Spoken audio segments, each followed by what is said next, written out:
And this is the soil I use for my plants on pots.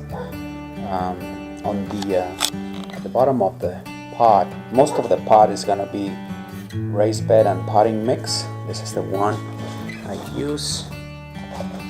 That's what it looks like.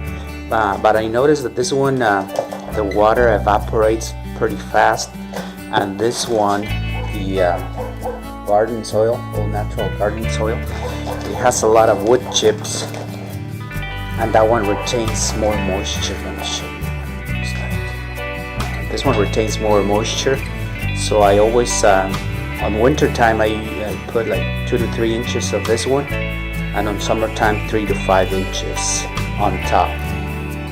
This one's at the very top to prevent water evaporation.